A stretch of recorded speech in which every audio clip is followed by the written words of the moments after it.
My name is Angela. My name is Nicole. And welcome to the Ominous Stitch podcast.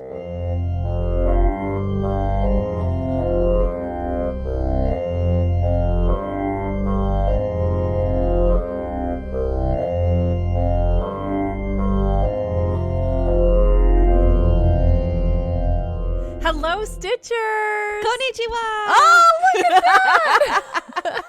Surprised you. You did. I love it. Welcome back to another amazing episode of the Ominous Stitch podcast. Yeah. This topic today Nicole's been wanting to do this. Just a little bit of background. She's been wanting to do this topic forever and is terrified to do it. I'm so scared. So I'm excited to see what happens with it. Now, I was just thinking about this. I think it might have been like in midst of my head, maybe, but I got real sick, right? And I was like, you did get real sick. and I was yeah. like, oh, is it because I did the research on this episode? No, it's cursing me. It's not. It's not. No. Hopefully, let's not think that. But yeah, this episode today, super, super, super scary to me. So it's for you guys. I'm looking at a picture. It is very scary. I'm fascinated by this. I haven't watched any Skinwalkers. You guys know. You've read the thing. You know the title. You know the time. I haven't watched any of the Skinwalker Ranch things. I know very little about Skinwalkers. So I'm really excited. Yes. No, I'm really excited to dive into it too. And we'll talk a little about the Skinwalker Ranch about it, but it's not a big thing. It's funny. I won't talk about it now. Let's not spoil it. Angela. Yes. What's got you in stitches? Yeah. I get so ahead of myself. I get excited. She's all ready. Yeah, because I'm like, I don't know what has been going on. I've just been working a lot. It's You're just busy. like I'm busy. Good. The kids are busy. The farm is busy. We're getting ready for Thanksgiving coming up. We're hosting tons of people, so anyway, just getting ready for all that. But I wanted to give an update about my son's baseball. Okay. This is his second season playing baseball. Okay. So, and it's fall ball. So fall ball is really just like a practice league. So they don't, they keep score and they wear uniforms and all that stuff, but it's really like, it's fun. It's really light. Yes. Yeah. I like that. It's not for playoffs. It's no not for competitive. anything. Yeah. Yeah. And he's been kind of bummed because last season his team was in spring ball. He was on the championship team. Ooh. Yeah, so they won, and so he was right. like feeling the pressure going into this season. I'm Which like, I can no, see, yeah. There's no pressure on this season because it's a different team. Is there any same players? Yes, last there's year? one same player. Oh, okay. One same player, so he does have a buddy, but most everybody's new, which is great because then he gets to learn to play with other kids. Exactly. And like now that they're halfway through the season, they're gelling. Like a lot. They're starting to come together as a team. They're starting to work together and gel. And so they won their first game. Yay! They actually have won 2 in a row now. Wow. Yeah, because they had a makeup game earlier this week too. So they kind of crammed another one in there. So they're starting to gel. They're I'm doing so proud well. of him. And the smiles on his face are exciting. So he is playing second base, sometimes shortstop, sometimes first base. Oh, okay. But he's really loving second base right now. Okay. And he caught a pop fly, and the smile on his face when he caught that pop fly was happy, huh? so incredible. Aww. I wish I could bottle that smile. His little dimples were showing. Proud mama moment. He caught the ball. Oh, I was definitely up and screaming. I was like, yeah, Bubby, and like yelling at him and stuff. We call him Bubby. I love it. So, I was standing up, I was yelling at him. I was like, way to go. And he like caught the ball, looked in his mitt, grabbed it out of his mitt, held it straight in the air with a big grin on his face. He was so excited. So that was really genuine. Cool. I love that. So cool. Aww. And since then, he's been doing great. He's been making plays. He tagged another player out on second base too. So and that was in the following game. He actually tagged the base. It was a force out. He tagged the base and tagged the player just for insurance to make sure it's like, no, you are out. So it's really cool to see him, like to see their team start to gel, to see him remember that he loves baseball and it's not a something fun to thing. be like to be nervous about and scared about. Yeah. So yay. Oh, just as the season, we have like about a month left of this season.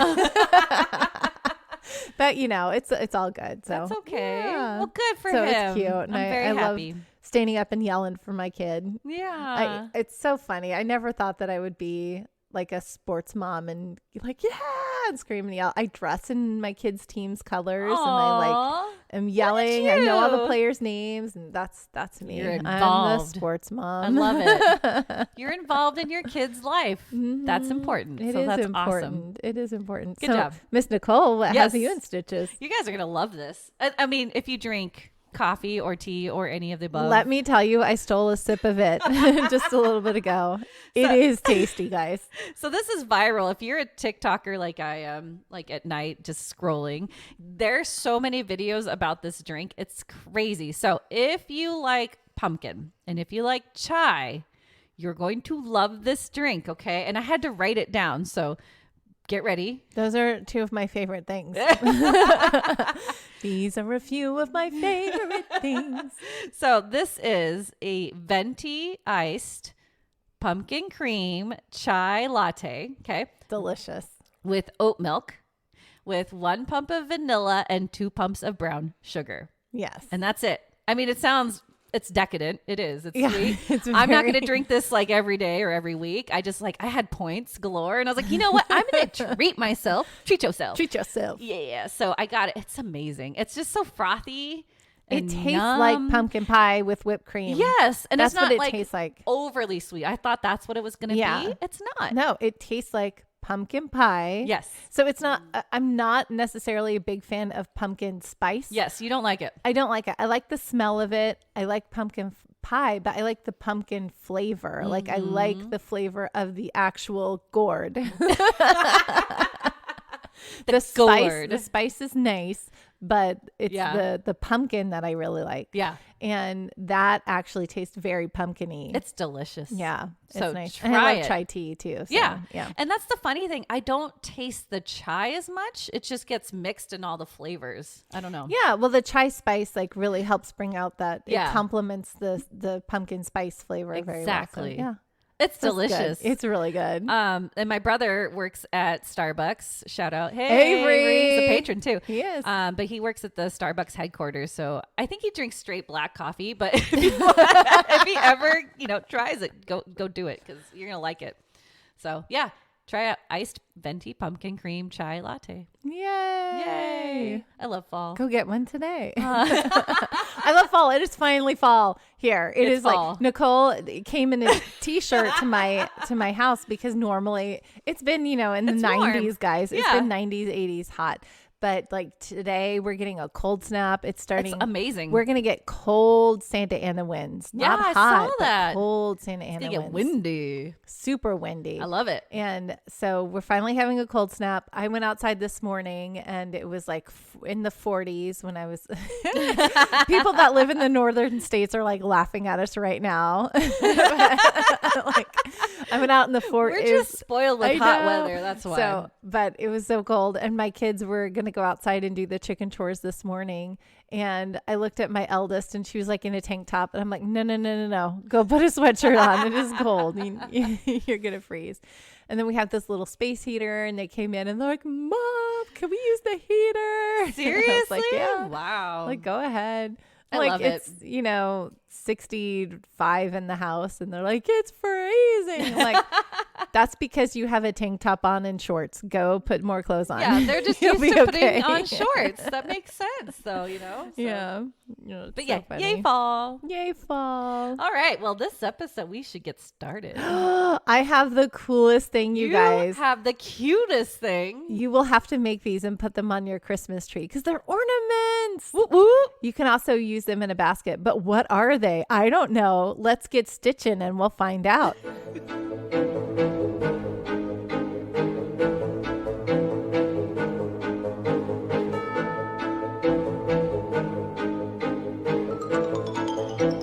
Nicole is still dying over my transition I just did. She can't help it. Let's get stitching. It was so corny. I love it. Konnichiwa. Konnichiwa. Okay. So for this week, we're going to do this really, really cool thing. It's a pine cone ornament. Make these. It's a pine cone ornament, and I made a big one. That is so cool. And you can make small ones. It just depends on like what you want to do. If you want to make a garland, smaller yarn, yes, make a garland. If you want to use smaller yarn, which is what I did on these, it's just like regular worsted weight, whatever. And I used like a 4 millimeter hook, I think, on these. And then on this one, this is like a chunky. Yeah, I used big chunky yarn, and I used like a 6 millimeter hook on this one. Got to increase. And it's big, but it's the same dimensions, same stitches, same everything. It's just a chunkier yarn, so you get a bigger pine cone. I love it. Thinner yarn, you get a tinier pine cone. So anyway, these pine cones. Also, I'm going to tell you a little hack that I figured out halfway through the pine cone, and I took a picture, so I will make sure that Nicole has it and post it on the website. Okay. So these pine cones come from Erfin R. Tangdilintin. Did I say that right? Tangdilintin. That's exactly what I would have said. Erfin. Okay. Yeah. Erfin. Yeah. She's funny. She, on her list of, what you need to do this crochet, she does have gun listed on there. I'm like, gun? Kidding me. So I think she's just being funny. But anyway, I did find it on YouTube. So Erfin R. Tangdilintin. Okay. And it's the crochet pine cone Christmas ornament. Nice. I'll link it on our episode description. Yeah. We'll link it. It's cool. So you start with a magic ring, which is not my favorite. That's my favorite. But I got to practice it a bunch of times. So you know it, right? No, half the time I do it backwards. I do it wrong. Really? So I have to take it out and start over. I still can't do it right. But you're like the queen. I know. Magic rings are my kryptonite. Interesting. Okay.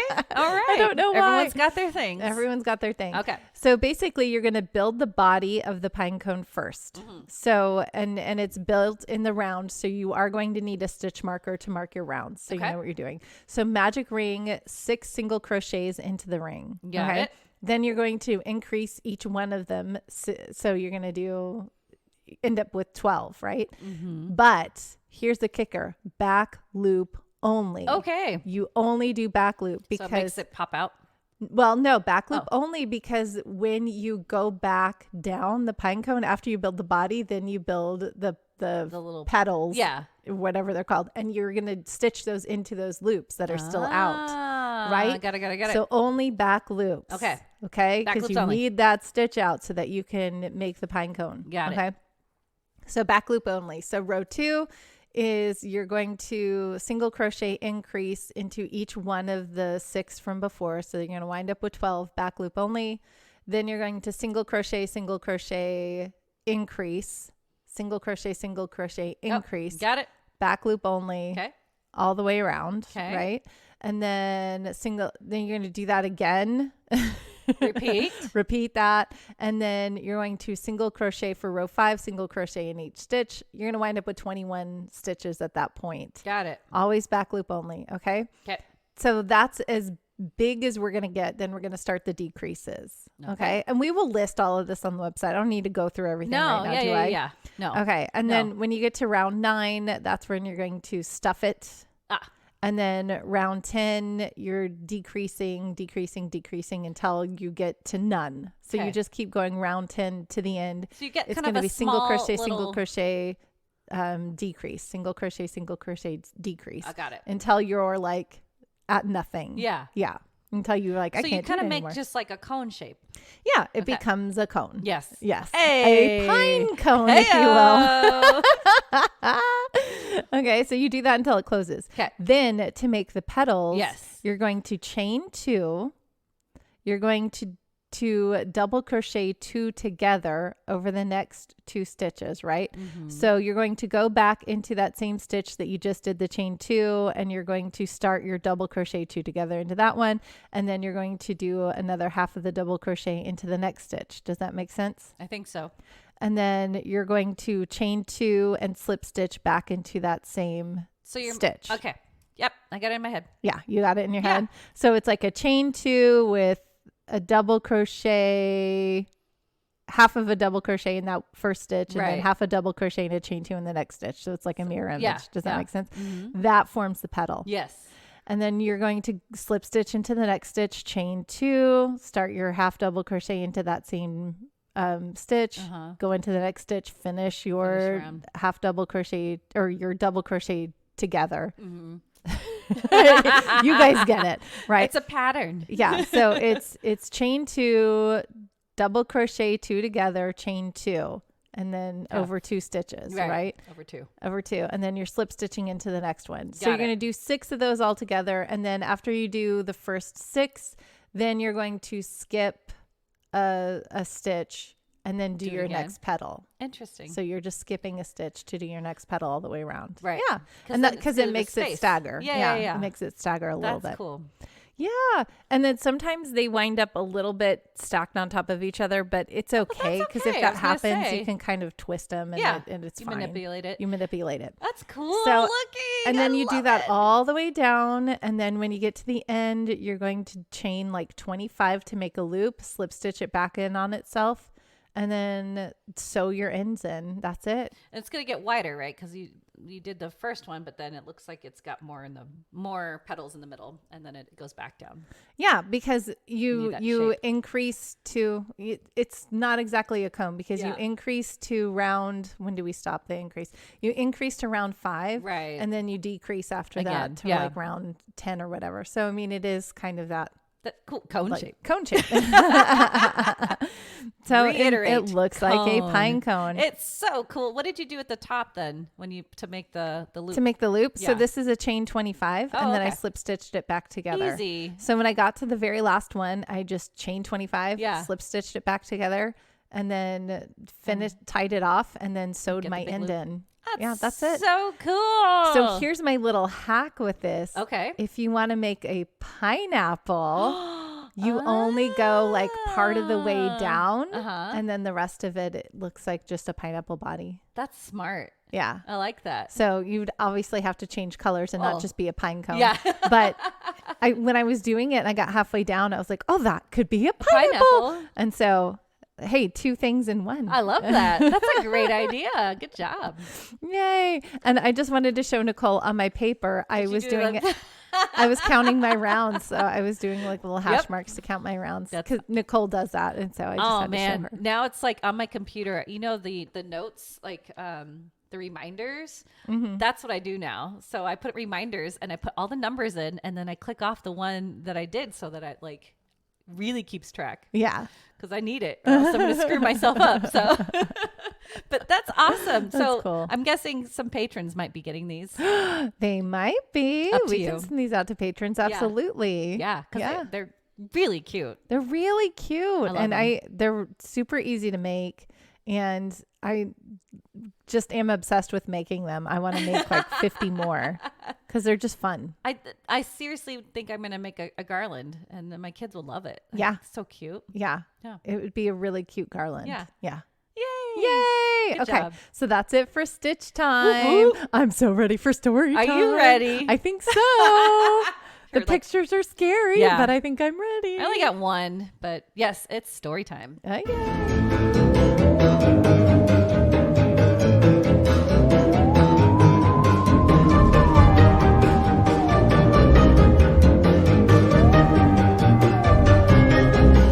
So as Angela mentioned, it's in my notes. This week's story time is something I've really wanted to do for a long time, but I'm really scared. Like clowns scare me, right? Yeah. But I did it. And I was like, this was cool. Yes. Yeah, no, this is even creepier. Okay. And the reason why is it's really taboo to speak their name nor discuss anything about them in the Navajo tribe, especially to outsiders. If they do discuss them, it is believed that bad luck will come their way or even the chance of seeing one is even greater. So I'm bringing this topic out of deep respect, okay, to the Navajo traditions and beliefs. And if I misspeak about anything, please, listeners, feel free to correct me and I'll apologize profusely, okay? Because this is crazy. Nicole is very serious about being respectful about things. Like that was her big agony with doing this topic is not necessarily because they scare them, but she wants to respect traditions and make sure that she doesn't offend anybody. I don't want to step on toes. Yeah. Yeah. So let me know. Okay. But yeah, so I've researched this in depth and it's taboo, but who knows if we have everything correct? Because that's the crazy part. Since no one likes to talk about it, what we know about it. We don't talk about broom. No, exactly. No. It's but we know from what other people have talked about and their own experiences. So what we're going to do is I'm going to dive into the legends as we know them. When it became mainstream in discussions and real life encounters that are circulating on the internet. Yay. Okay. So when did the origin of skinwalkers come about? Now, scholars still debate about this. They don't know if the stories date back hundreds or even thousands of years ago, but they stem from Native American roots, specifically the Navajo, Hopi, Apache, Pueblo, Ute, and other tribes in the southwestern United States who have their own unique interpretation of what a skinwalker might be. So again, these are very unique characteristics across each tribe.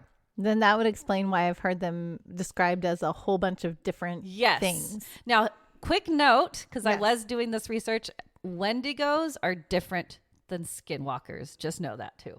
Okay. Some people thought they're the same. Yeah, because I've heard them being interchangeable, but they're different. They're different. Okay. So know that.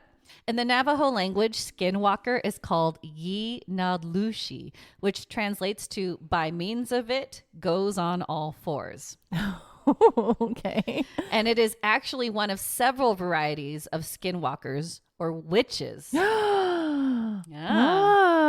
So for the Navajo people, they have medicine men and women who are community healers and cultural workers, but there are also witches who wish to cause damage to others by performing harmful ceremonies and use manipulative magic. The Yi-Nadlushi can be male or female, but they are often male.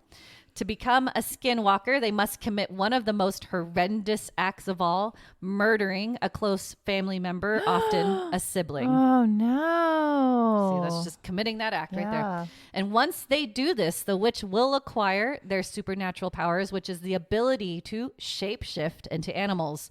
They can change into any animal, but most likely they're seen as coyotes, wolves, foxes, cougars, dogs, or bears. And to do this, though, they will wear the skins of the animals to transform into, hence the name Skinwalker. Ah, there you go. Okay. Now, supposedly, they can also wear animal skulls or antlers on their head to give them even more power. And because of this, Navajo consider it taboo to wear the pelt of any predatory animal, but sheepskin, leather, and buckskin are acceptable. Okay.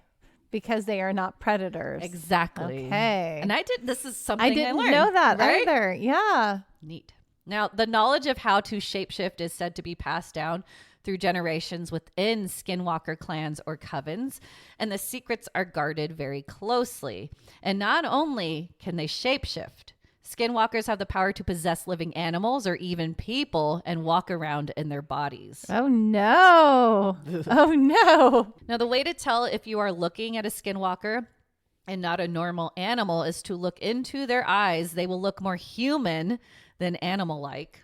And supposedly, if you shine a light at their eyes, they turn bright red. Sometimes they are described with unearthly yellow eyes, but alternatively, in their human form, their eyes will look more animalistic. Oh, interesting. Switch watch.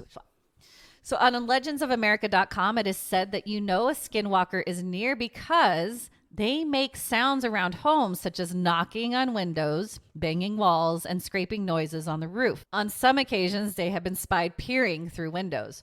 And more often, they appear in front of vehicles in hopes of causing a serious accident. Oh, no. Not good. So skinwalkers are known to emit rather eerie howls and mimics the calls of animals they transform into. Legendsofamerica.com also explains how extraordinary their supernatural powers are. It is said that they can run faster than a car and have the ability to jump high cliffs. They are extremely fast, agile, impossible to catch, and leave tracks larger than animals. When seen, they have been described as not quite human, not fully animal. Now, as I mentioned previously, to turn into the Skinwalker, the bad witch wishes to do harm. So Skinwalkers have malevolent intentions to create chaos and spread fear. It is believed they are driven by envy, revenge, or other negative emotions. Can you kill a Skinwalker? Can you? It is said it is near impossible. Near. Because supposedly a bullet, knife, or spear dipped in white ash may be able to kill them. Interesting. White ash. White ash. I think one even that caused the world to be more aware of Skinwalkers was a murder that took place in Flagstaff, Arizona in 1987. Ooh. Have you heard about this? No, but like it's more recent than what I was expecting it to be. Yes. Because like I'm like, oh, I was alive then. Yeah. We were little, but we were alive. Yeah. So Navajo woman Sarah Saganitso, a housekeeper for the Flagstaff Medical Center, was found behind the medical center, nude, beaten, and had multiple stab wounds around her upper torso. Her left breast was bitten off and her face was unrecognizable because it was so badly bruised. Oh, no. This was also the first time working the night shift. Can you imagine going into your job for the first night? Like, oh, my gosh. So the police arrested George Abney, a former English professor at Northern Arizona University, because he had told friends that he was having bizarre dreams about Saganitso's murder. Under pressure, he confessed to murdering her, but he told police that he was having a hard time figuring what was real and what was his dreams. Abney was a devout Christian and figured that he was receiving prophecies from God, and even the teeth marks on Saganitso's breast apparently belonged to Abney. Oh my gosh. Yes, and the prosecution even stated that Abney's confession was all wrapped up in those dreams he had, but his defense spun a totally different perspective. Since Saganitso was part of the Navajo Nation, she was really attacked by a Skinwalker. Oh, no. Yeah. But how did they know this? So there was a broken stick across her neck and a clump of grass near her truck that was supposedly from the graveyard. These two objects were evidence of a Skinwalker ritual. Abney was charged with her murder, but only a year later, he was acquitted and cleared. No of all charges. Way. Nicole. Right. I don't like. Oh, my gosh. Okay, but even Saganitso's family believed that Abney was innocent. No. So the case was reopened in 1988, and to this day, apparently the murder is still unsolved. It's his freaking teeth mark. Yeah. On her breast. Yes. He may have like blacked out and done it in a fit of rage, but like could have been. It was not a mental freaking snap. Yeah. Not a freaking Skinwalker. But they're just so tied into that culture that they're like, let's use that. And then Oh, I hate his lawyers. I mean, defense lawyer, yeah. Good for them, but like, I mean, they obviously did their job, but like, They did. Dude. Right? That's not cool. Dude. No. Oh, man. No, it's crazy. I'm going to jump around in time real quick because in 2010, another murder case was brought to court that happened in Burnham, New Mexico. Darnell Begay and Tyrus Begay were cousins living on the Navajo reservation when late that night, Tyrus went to use the outhouse after having some drinks with Darnell. Darnell heard Tyrus shouting at someone outside, so he ran to help and found Tyrus beating up a guy named Peyton Hogue. Tyrus claimed Peyton came out of nowhere and it was self-defense, but noticed that Hogue's face was painted white and he was growling uncontrollably. Darnell helped beat him up because they wanted him to confess that he was a witch because his face was painted, right? And his eyes, he said, were completely black. So while beating him up, Hogue was still growling at them. Sounds like he was having a serious bout with like drugs or something. Yeah, that's what it sounds like to me. Okay. Now they claim they finished beating him up and noticed that he was still he was sitting upright. He was coughing up blood. So they told Hogue to get off their property and left. The next day, the cousins visited a medicine man who prayed over them, but convinced them to turn themselves in because they were pretty sure that the guy was hurt so badly that he was probably dead. Oh, no. So Darnell's mother, Alice Begay, discovered the body the next morning. So yes, he died. Oh, man. And they called the police. Tyrus was told by a relative to burn his clothes because the blood of the Skinwalker was all over them. Ooh. Yeah, Darnell and Tyrus did end up burning their clothes on the stove. Both were charged with second-degree murder, to be enrolled in a drug and alcohol treatment program, and must successfully complete a mental health treatment program. But the case notes, and you can find them, I'm going to link them on our website, they mention the Navajo beliefs of Skinwalkers, and they really did actually take this into consideration. Okay. Well, so obviously if they're being treated for drugs, then they probably did a drug test on those kids and they found Probably something. Yeah. But yeah, that's crazy. The fact though, you see the case notes and they even write out everything about Skinwalkers Oh, in the case notes. Yeah. Wow. So just to make sure that's included, because it is a very big part of their culture. So what I love and what contrasts this from the last time we talked about witches is that like people are really taking into consideration that the witch, it's like backwards from what it was, right? Yes. Like these people, to me, I feel like they maybe were not Skinwalkers, especially the murder case. I think he in 1987 had some like delusional, I think he had like a mental snap or something, or something like that happened. But it's interesting that they're like really believing the whole Skinwalker defense, and it's like getting them out because it's just so ingrained in their culture that they believe it's real. Interesting. Yeah. This is fascinating, Nicole. That's why I was like, I'd like to dig into this. Yeah. Now, but most likely, I think the world was more aware of Skinwalkers because of what went down in Utah in the 1990s and is still continuing to baffle researchers and spectators alike. Skinwalker Ranch. Wah, wah. So before it was known as the Uinta Basin area in Utah, the Ute tribe inhabited the land. Now, it is said that at one point the Utes and the Navajo did not get along. So legend goes that the Navajo unleashed Skinwalkers upon the Utes, and they apparently still stalk the land to this day. Ooh. Another legend is that the shaman cursed the ground with a demonic being, i.e. Skinwalker, and accounts of strange, unusual things in this land date back to the 1800s. Wow. But then in 1994, the Sherman family purchased a ranch in that basin, but soon they started to experience some pretty spooky things. A lot are possibly UFO related, even paranormal activity, which we may touch more about later in another episode.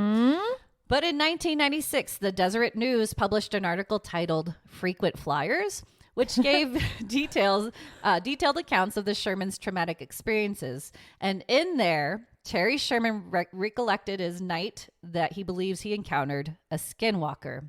Ooh. So, and again, this is Skinwalker Ranch. Right. So Terry, the father of the household, was walking his dogs around the ranch late at night when he heard what he thought was a wolf. But when the creature came into his eyesight, Terry didn't think it was a wolf. This creature was at least 3 times larger than an ordinary wolf, had glowing red eyes, and stood unfazed by 3 close-range shots Sherman blasted into its hide. Oh, what? Shot him. Ooh. Didn't move. Whoa. The quote-unquote wolf backed away as if annoyed and just basically walked away. When Terry and his son tried to follow the wolf, like they followed it hard. Oh my gosh. It completely vanished and its tracks also stopped and disappeared. What? Nicole? Did you not know this? Well, no, I told you. I'm aware of, but you don't know all the whole details, thing, and I'm fascinated by it, but I haven't looked into it because I knew eventually you were going to be doing this, and I wanted to But see, okay, that's the only story they have about Skinwalkers. So it's interesting they call it Skinwalker Ranch. But that's it.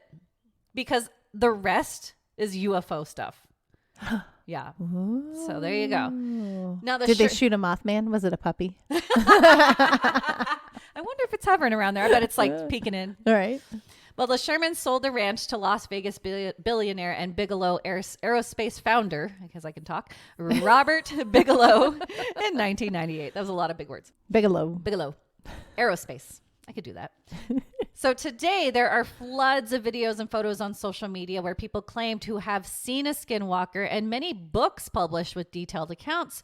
But here are some true life encounters, or at least those who wish to share their so-called experience with skinwalkers. I like the stories. Yes, these are really good. Bouncing in my seat. That's why I was like, ah! So this happened about 12 years ago. My family owns a farm in the heart of an Indian reservation. One winter, I was home for Christmas taking care of the farm while my parents were away Christmas shopping. As I was home by myself way late in the night and I hear all our cows freaking out. I knew it had to be the wild dogs that are rampant in the area. So I throw on some boots, grab a shotgun, load it up, and head out to the field. This was a perfect scenario for a horror movie. It was cloudy, but there was a full moon. And it was breaking through the clouds just right to the light up all the snow. I ran out into the middle of the field, and just in time, I see two dogs. They were standing up, facing each other, and fighting. Oh, no. I think, perfect 2 for 1. So I pump a shell into the chamber of Mr. 12 gauge, and then it happened. The two dogs heard the rack. They both stopped, looked over at me, and ran away on their back legs. Can you imagine that? That is so creepy. Why are they running on their back legs? Because they're not dogs. No, they're not dogs. Oh, dogs. Oh.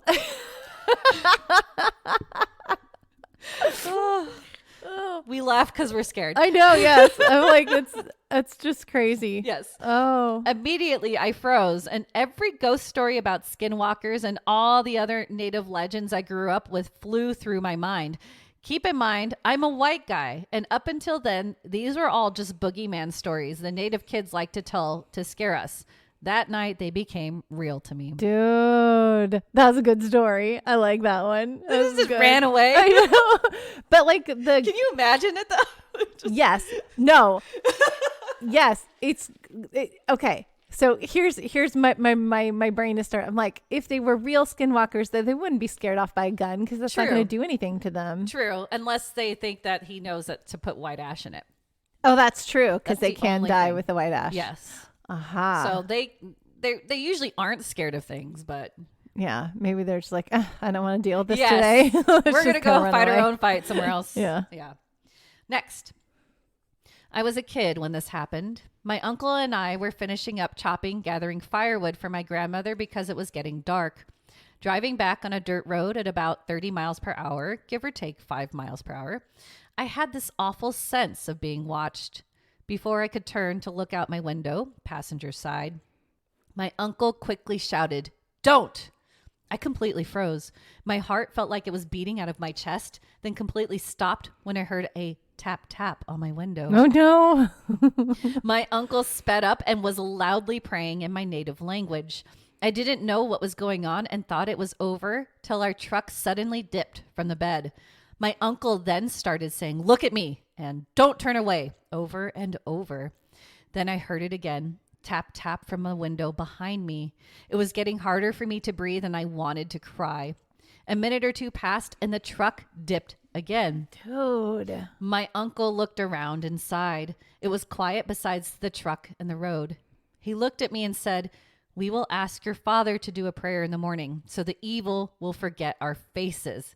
Navajo to English equivalent. I remember curling up on the seat and just staring at the radio, watching the time, listening to my uncle sing an old prayer till we got to my grandmother's house. I called my uncle because I had a nightmare about that night. We talked about it for a bit. He said, "I didn't see faces, just eyes, like brake lights you see on the road. It watched you." Navajo to English equivalent. Oh, no. Oh, no. Before hanging up, I tried joking with him about it. "Why didn't you just step on the brake when it was on the back?" No laughter, just a pause. "Because it wasn't alone." Oh, no.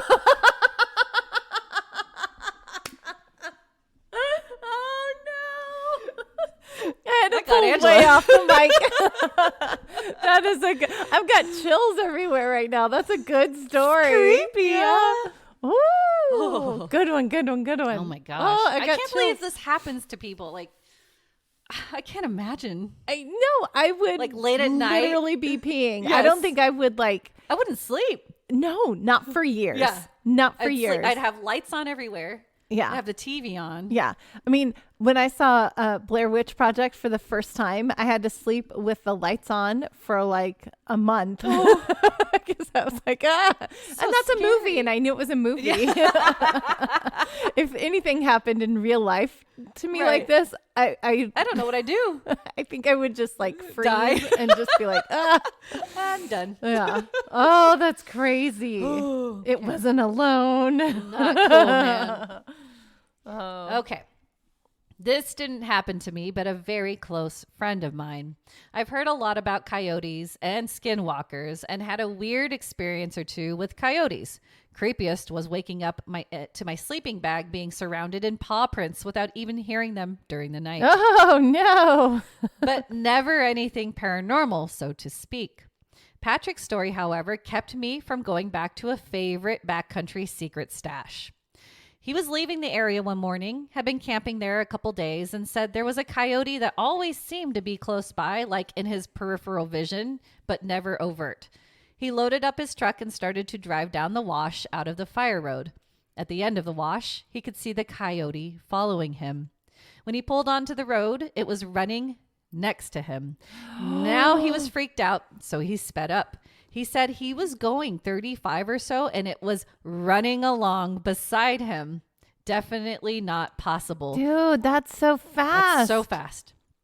When he looked back, the coyote was running on two legs and was wearing what Patrick said looked like buckskin pants. No. An instant later, it was a person wearing a coyote fur keeping pace with his truck. When he looked again, it was gone. We never went back to the Grove after that. That is like the definition of a skinwalker. Exactly. That's crazy. At first I was like, how do you not know if it's like your spirit animal? Because I mean, yeah. I guess it's the feeling that you get from it. You right? would know. Yeah. I think you would definitely know if you're being watched because you're being like as a predator or being watched because you're being safely guarded. Yeah. Yeah. Ooh. Nope. That is like the textbook definition, guys. Right? Oh. Good one. Oh. Anybody that has been on the Navajo reservation has either probably heard of some creepy things or have experienced pretty creepy things, namely skinwalkers. I have only seen one. Here is my story. Only one. Only one. I come from a small town in northern Arizona that's sandwiched between the Paiute Reservation to the north and the U.S.'s largest Navajo reservation to the south. My high school being so small, a 1A high school that has, on average, 80 students enrolled every year. Always had to travel south about 5 to 10 hours one way to play another high school in any sport. This means that we traveled a lot on the Navajo res. And we also usually stayed at hotels when we would head out to play and come home in the morning, but this trip was a little bit different. I remember the basketball coach saying that the school didn't have enough money to put up the teams in a hotel that trip, so we were going to be on the road for a total of about 12 hours. Ooh. Such a long trip. Yeah. I was the only male senior to play basketball that season. We had just got done playing our game and headed home on our bus, Big Blue. We were headed out, and it wasn't long, about 2 hours of driving, before we had entered the res. By this time, everyone was asleep, with it being about 2 a.m.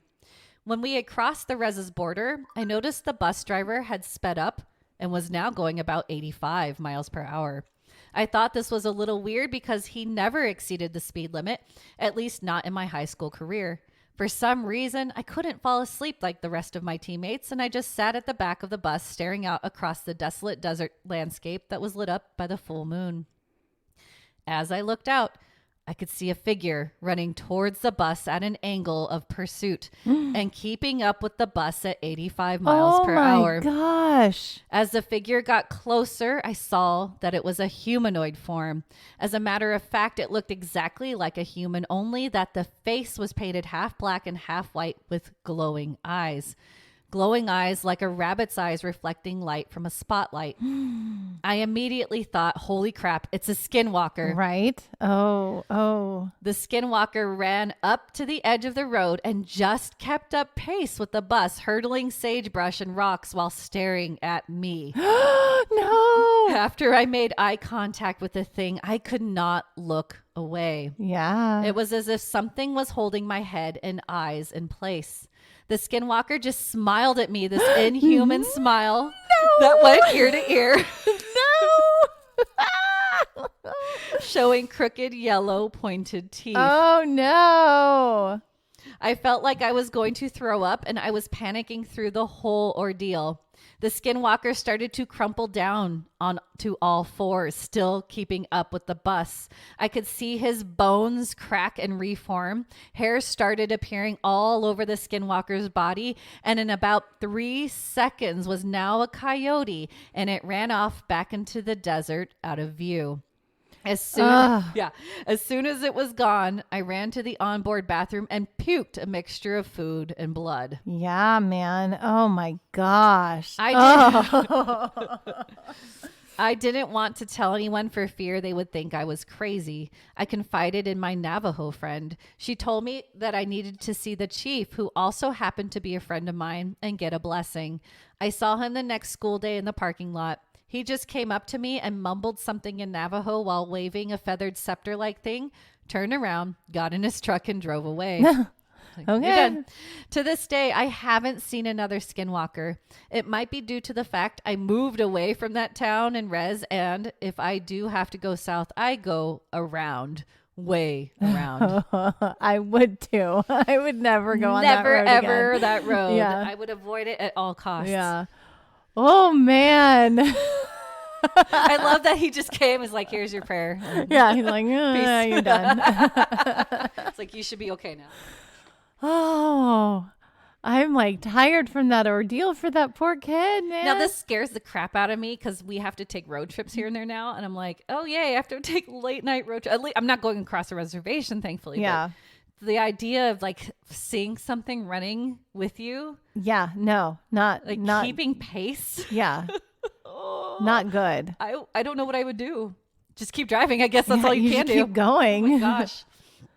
There would be like a whole slew of expletives that would be coming out of my mouth. Yep, me too. And then I'd be like apologizing to the kids. Yeah, exactly. Like, I'm sorry. Don't you repeat what I said. I did that.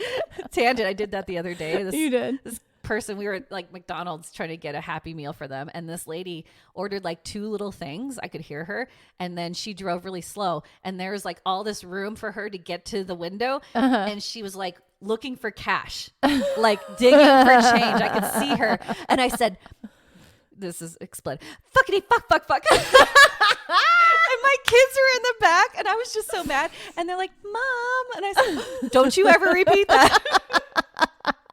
I was just so mad.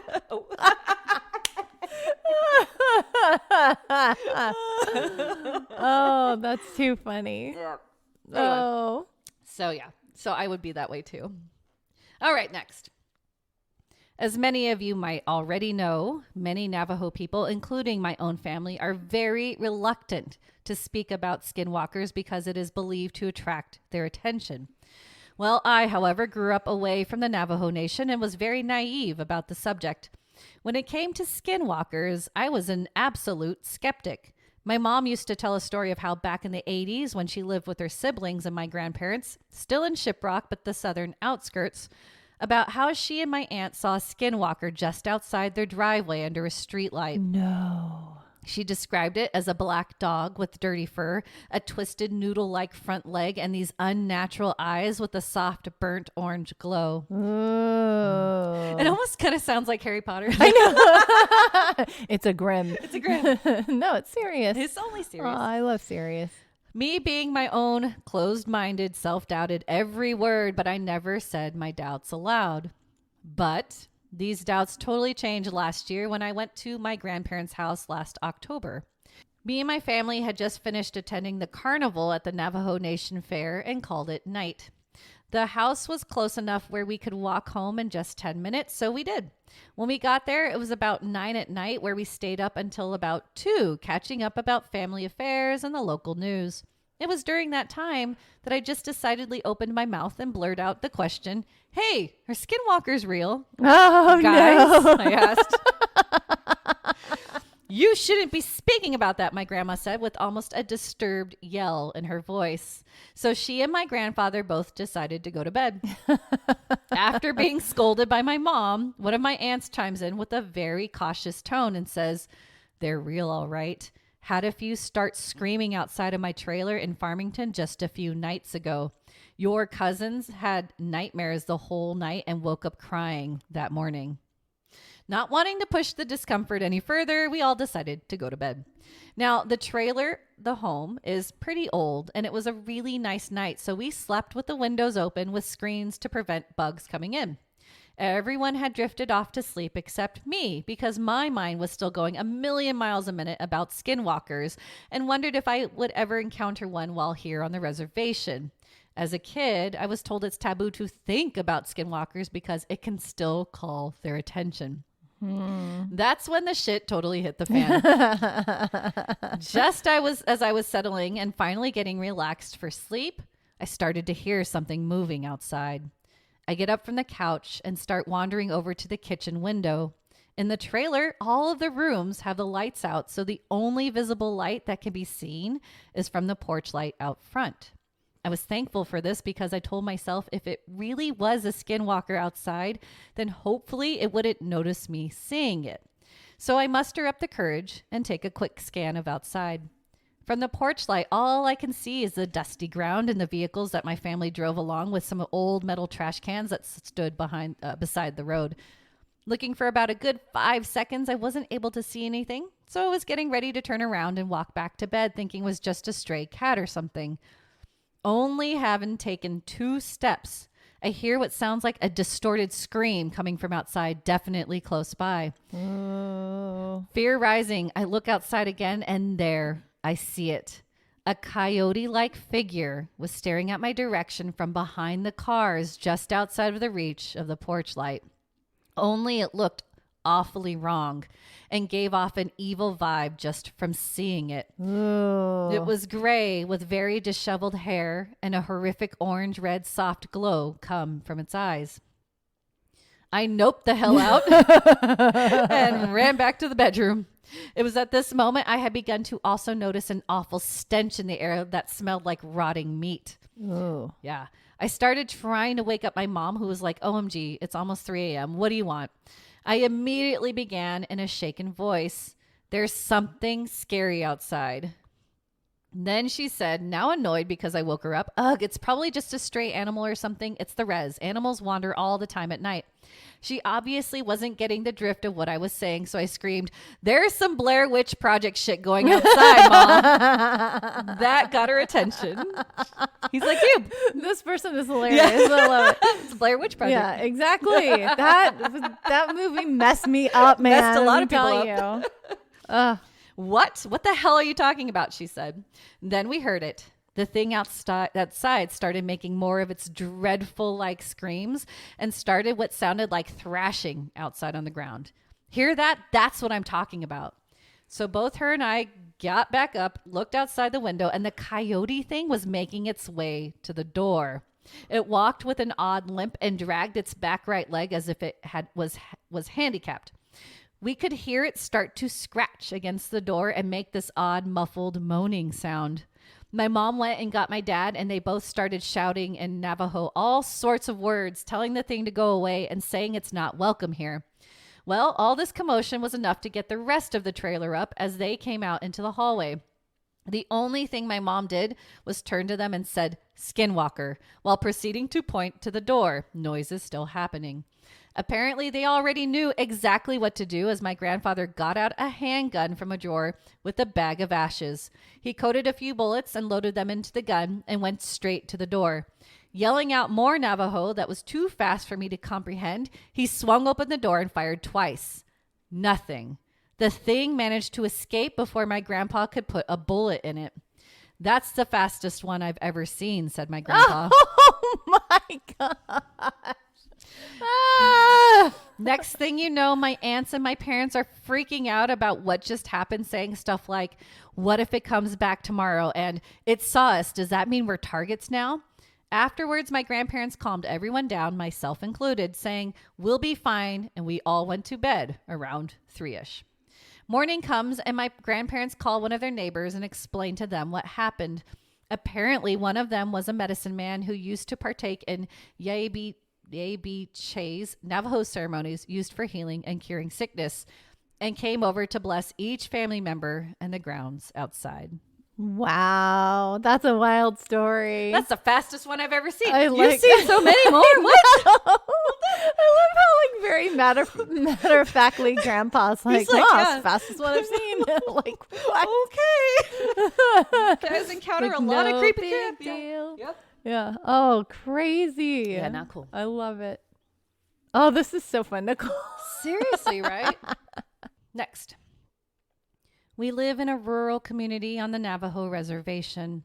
My aunt and her 2 brothers were home alone while my grandparents had left for the evening to attend a chapter house meeting. They were in the house, and like many people from the reservation, they didn't have electricity. It had been dark outside for about an hour, and my aunt and my uncles were getting ready for bed. Outside, they heard noises as if someone moving things around outside. My oldest uncle went to look out the front window and saw a figure out by the truck. This was immensely out of the ordinary because the closest neighbor was miles away. Whatever it was opened the truck door and began to dig through the personal items that my family had left in the vehicle. My aunt and uncles were frightened by the sight and knew that they should take action. They took out the rifle and all steadied themselves to hold it up. They flung open the door and aimed the gun at the dark figure. The figure turned and started to walk towards them, totally unfazed by the weapon. My uncle pulled the trigger, but nothing happened. Oh. The figure drew closer and my aunt began to smell something like a rotting corpse. It was so strong, it made her gag. My uncle continued to pull the trigger with no luck, and the figure came closer and closer. Off in the distance, headlights were coming up the road. My grandparents were returning. The figure looked toward the lights and started to move away and tucked itself behind a tree near the house. My oldest uncle ran toward the truck with the gun. My grandfather got out of the car and my uncle pointed to the tree. The thing was poking out its head to observe what they were doing. My grandfather ran into the house and over to the stove and grabbed a handful of ashes and rubbed over the gun and placed an ash-covered bullet into the chamber. He walked out onto the porch and fired toward the tree. Whatever that thing was didn't expect the gun to go off. The gunshot echoed and the dark figure began running. My grandma chased my aunt inside and my uncles and my grandfather went after it. Interesting. So the gun just wouldn't work until it had ash on it. Apparently. I don't know. So I'm like, that's interesting. So but it was a different gun, I think, right? I don't know. I don't know. That was a rifle they had. I think he grabbed a different gun. Oh, okay. So maybe just the whole rifle probably just wasn't working. Right. Well, I thought it was interesting because, like, if the Skinwalker wasn't expecting the gun to go off, maybe they had some kind of magic, and the ash cancels that magic, and that's why that ash is able to hurt them. Could be. I'm making theories here, people. I love it. There weren't many roads or paths, so as my grandfather and uncles chased after the figure, the truck was bouncing and the headlights were not fixed on one particular spot. My uncle swears that whenever the headlights would hit the figure, he saw a woman. Ooh. Not only that, whoever it was running on all fours like a bear. Ooh. My grandfather eventually stopped the truck, and as they neared the ditch that drops about 20 feet, he got out and began to yell in Navajo. My uncle says that he was yelling about a local woman. He yelled that he wasn't scared and that he knew it was her and to leave his family alone. A few days passed and there was news that the woman that my grandfather was yelling about had passed. Oh, what? I've always been told that if you know who the Skinwalker is, say their name and it will kill them. Oh, whoa. So that's another interesting fact that they threw in. So. Ooh. Spooky, huh? I'm making lots of vocalizations. Ooh. Neat. My father owns a small delivery service that operates out of Farmington, New Mexico. We mostly deliver small packages out to the middle of nowhere that are too much of a hassle for the larger delivery companies to bother with. My dad is the only employee, and we have a few pickup trucks and a trailer. One day, we get a delivery out to Window Rock, Arizona on the Navajo Reservation about 2 hours from Farmington. My dad gets the call for the job while he is chilling with his Navajo friend, Travis, and his girlfriend. Travis mentions how he's got a family in Window Rock that he hasn't seen in ages and suggests they go with him. I was about 6 or 7 at the time, and it was the summertime, so Dad decides we'll all go down together. He can do his delivery really quick. Then while Travis sees his family, we can go check out the Window Rock, a big rock face with a large hole in that goes to the other side. Pretty cool. We had to convoy in separate trucks since my dad's was loaded down with freight. We decided to bring along some walkie-talkies so he could communicate with one another. We could. Mm-hmm. We spend our time in Window Rock. Everything is generally uneventful, and we start heading home along the old highway with my dad, and I in front. Sorry, I was looking at Rosie. I know, Rosie. She made a noise. Yeah. Rosie is very happily wedged between us. And I'm like rubbing her chest. She's in king's position, if you know what that is, like fully on her back, paws up, legs splayed. She's very happy. Yeah. So I was like, dog, no, it's Dad. Dad, I'm Travis and his girlfriend in the truck behind us. I honestly don't remember most of the Window Rock trip, but this next part I can never forget. We're somewhere on the highway between Window Rock and Gallup, New Mexico. It had just rained earlier in the day and the road was kind of slick, so we were taking it pretty slow. On the left of the highway, there's nothing but sandstone cliffs, and on the right, there's a huge field separated from the road by a small barbed wire fence. We crest the top of the hill, and down at the bottom of the hill, we see what appears to be a very large dog sitting back on its haunches in the middle of the road facing the cliffs. My dad calls over the radio, "Hey, Trav, do you see that big ass dog?" Travis starts yelling back over the radio, "That is not a dog. Speed up right now and hit it." He sounds almost hysterical. He just keeps screaming, "Hit it. JJ, you need to hit it. Please, please hit that effing thing right now." So my dad starts to speed up, and as we get a bit closer, I can begin to see it a little more clearly.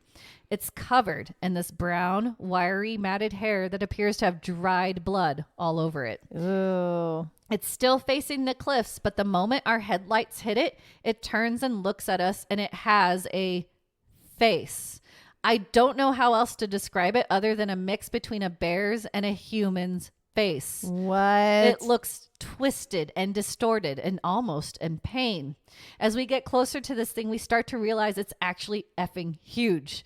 Though it was still sitting on its haunches, it is about shoulder height with the hood of the truck. What?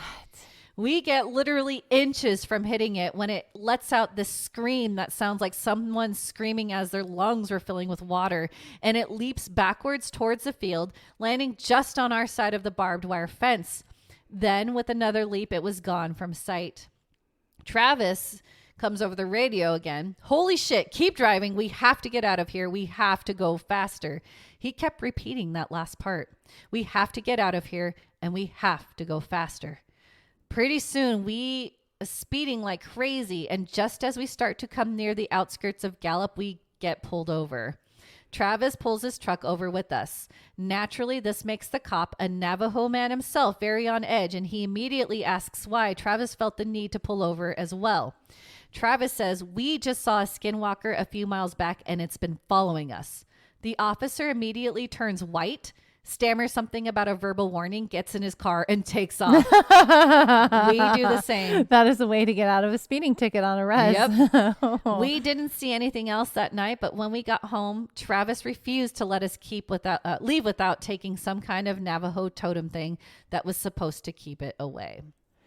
Ooh, interesting. I kind of am wondering, though, was it like a Bigfoot maybe? I don't know. Oh, because it was so big? Yeah, because it's so big. And it wasn't like and angry I love looking. Bigfoot. Yeah. And it actually just jumped away and like. Yeah. They said it was like kind of a bear, but it had a human-like face. Could be. Yeah. So that's why. Could have been. That's why my brain jumped to Bigfoot. Yeah. Because I love Bigfoot. And it didn't, I mean, Travis was really scared, but I don't know if it was actually following them. It looked like it just jumped out of the way. Yeah, I was trying to get out of the way. Yeah. Because like all the other Skinwalker ones, like would run with them. They are chasing them. Yeah. You are hunted by the Skinwalker. That's right. And Bigfoot doesn't want to hunt you. Bigfoot's like, I'm getting out of here. I'm just doing my own thing. Yeah. Maybe he's just so oblivious. Maybe he just ate food and he's like tired. Yeah. It's all his blood covered. Yeah. I don't know. But anyway. That is fascinating. Thank you for finally doing Skinwalkers. You're welcome. I really thought that they were it was different. Like I really thought that they were kind of like more like a werewolf, which sometimes I guess they are because they can take the form of a wolf and human. They're shape shifting. So but interesting. It's cool. Wow. But I didn't realize that they were associated with like witches and black magic and Yeah. They're very predatory. That's crazy. It's creepy. And I feel like that's just the surface of what we know. Mm-hmm. I'm sure there's so much more, but again, it's just because no one wants to talk about it because it's so scary. Yeah. I get it. Cool. Yeah. If you don't want to talk about Skinwalkers, then you can always not email us. No, I'm just kidding. No, don't do that. We want you to email us. You can email us at theominousstitch@gmail.com. You can also jump over to any of our social media pages, and I'm sure we will post some pictures and some cool things on those because Nicole is awesome at doing that. I try. And comment on any of that. We love reading your comments. We make little hearts, and sometimes we comment back on you, and it really does like thrill us to communicate. We get very happy. We get very happy. I'm always like, Nicole, look at Anyway, so jump on our socials, email us, or you can go over to podbean.com. And if you really feel so moved, you can become a patron. So Podbean is where we host our little podcast. You can look up the Ominous Stitch podcast. You can see any show notes from this show or any previous shows. And click on the little button that says become a patron. If you're on your computer, it's in the upper right hand corner. If you're on your phone, it's a little red button. Hey. And any dollar amount is greatly appreciated. It really does help us continue this for you. And we send you stuff. We have patron episodes. Whoop, whoop. We give you shout outs. We really love to honor you guys. Yeah, we're so happy to have you. We're so happy to have you, and we're so happy to have our stitchers. Yeah. Oh, I love this episode. I'm like, really, I'm so happy. It was so good. It's happy and spooky all at the same time. This is like my favorite thing. Yep. This type of episode is my favorite episode. I love it. It's all not like witches. No, that one was hard for me, guys. It just trials. like really touched me. The witch trials were so upsetting for me. I'm sorry. It's okay. We talked about it. And we're good. It's important to understand that part of our history. So hopefully we don't repeat it. Oh yeah. Hopefully. Yeah. But anyway, we still have one more thing to do. Yes, we do. It's movie time.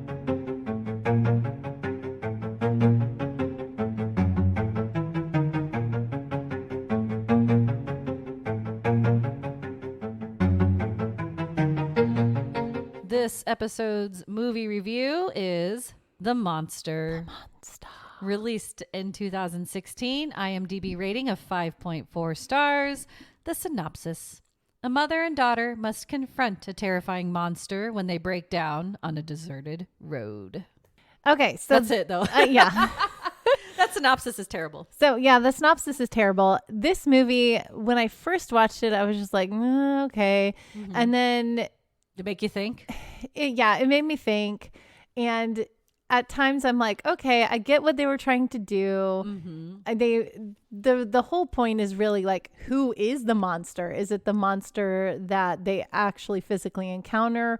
Or is it the monster of the mom? Is she the monster? Is the kid the monster? Like how their relationship obviously has its own monster. And then how they overcome it together. Yeah. So, there's lots of levels to layers. It. There's some layers. I think they could have done, I don't know. I feel like it just wasn't quite all the way to get me excited about the layers that they were creating there. Agreed.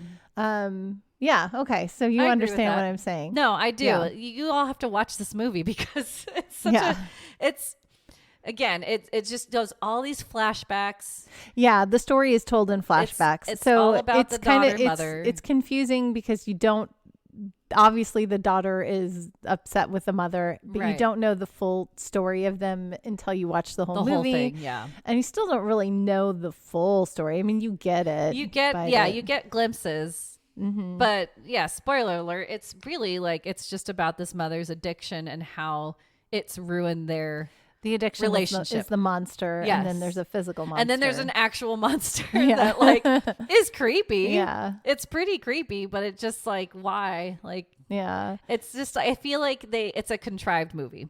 I Yeah. feel like they tried to make this so deep about relationships and monsters in general of Yeah. what your monster is. And they threw this physical one in and you're like, oh, okay, cool. It's scary at times. It's a really creepy monster and there's some jump scares. Yeah. Yeah, it's a story that I don't know. The two things don't really gel together as well as what I think they were hoping. Right. It felt forced. Yeah. I agree. Exactly. I think they could have done the movie and called it The Monster without an actual physical monster. Yes. Yeah. I think it would have been a better movie. That way. It didn't even need, it could have been them stranded on a highway and they like a hitchhiker. Like they could have used anything at that point. Yeah, exactly. Anything to cause the conflict to force them to kind of come together.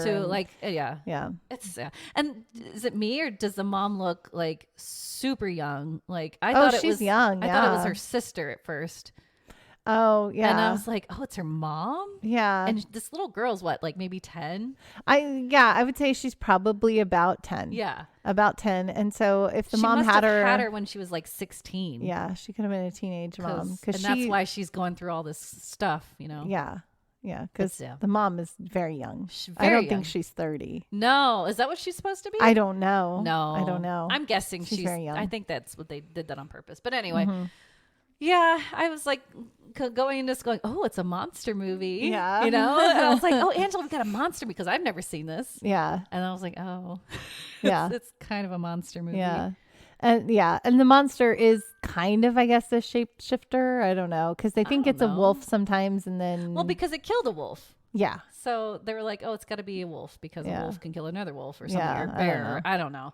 But the creature itself is pretty creepy, but there are some plot holes in it because it seemed to didn't like bright light, right?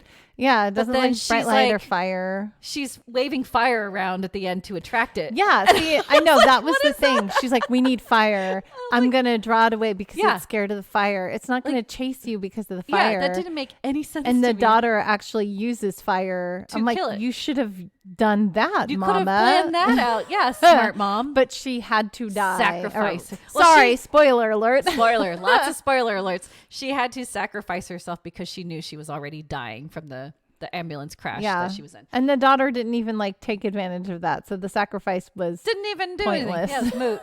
She just sat there like, Mom, like, oh my gosh, I know, we know, like we know, we're moms, we understand, but like, this was so contrite. Yeah.